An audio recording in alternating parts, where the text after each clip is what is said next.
been a little while since I've shown my face here on the channel. I might look a little bit overgrown now, but if you enjoyed today's video or any of the videos that you've seen here in the past, please consider subscribing. It really does help me out a lot.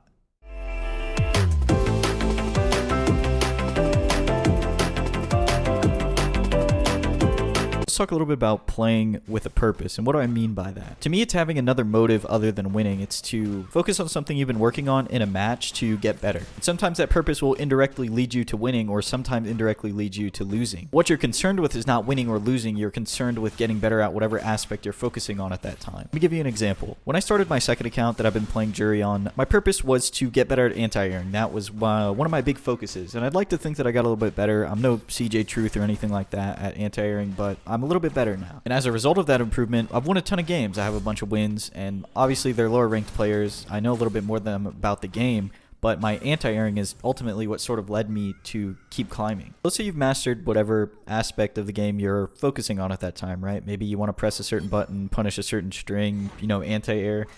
I think after that, you can sort of start implementing it into other parts of your game. Maybe, for example, you've been focusing on anti-airs, you're doing it pretty consistently. Now you want to learn an anti-air combo if your game has that. I think it's a lot of building up, It's about making new purposes for yourself after you've already completed the previous one. But sometimes it can be kind of hard to figure out what your purpose is or figure out what you want to work on in-game. But you just have to look at your weaknesses and capitalize on that. I think sometimes the purpose can be very concrete, right? It can be very obvious. Anti-airing, dashing, maybe checking dashes, something like that.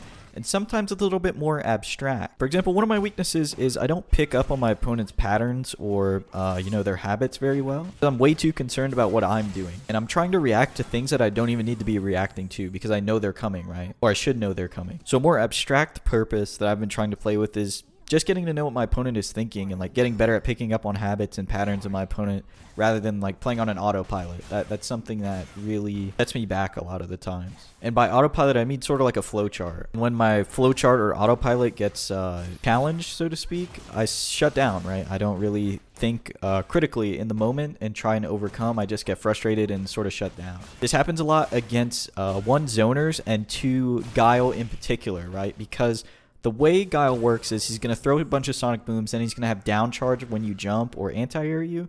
And when I don't go through the booms and then I jump and I get anti-aired, my brain shuts off. I get a stun. I say, well, I can't walk forward because he's throwing booms, and I can't jump. So what do? When in reality, you can just neutral jump. You can shoulder charge through it. There's many options that my character has, speaking in terms of Karin. When the options that I'm comfortable with are getting shut down, my brain doesn't want to think critically. It wants to go to the easiest option and the most lazy option. This is probably also why you've seen me play a bunch of different characters lately, because I felt like I couldn't go any further on Karin, and that's not the case. It's just that my process is that I need to find an easier option for this, when in reality, if I just worked a little bit harder and I'm willing to put a little bit more work in, I could figure it out. And I'm realizing that now, and I'm sure it's better to figure that out now rather than later, right? Like I've said before, that's a huge character flaw of mine, and it carries over to all aspects of my life, is that I'm always trying to find the easiest way out, and I'm always trying to find the lazy way out. To me, there's always been a shortcut, a way to figure out something faster and do it a little bit,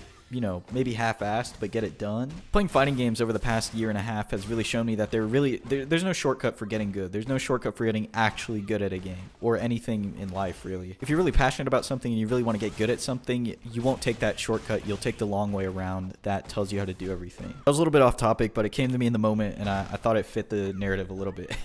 Anyways, another purpose that I've been trying to implement is converting off of check dashes. You'll see that I'm pretty good at checking dashes on Karin and some other characters with the 3-frame, but I never convert off of it, right? I always do one jab to stop them from coming at me, and then that's it. In reality, I can do jab, jab, tenko, which is 2 jabs and then a quarter circle forward kick and punch back to back, which is a little bit hard, right? You don't do 2 quarter circles. It's just 1 quarter circle, a kick, and then a punch.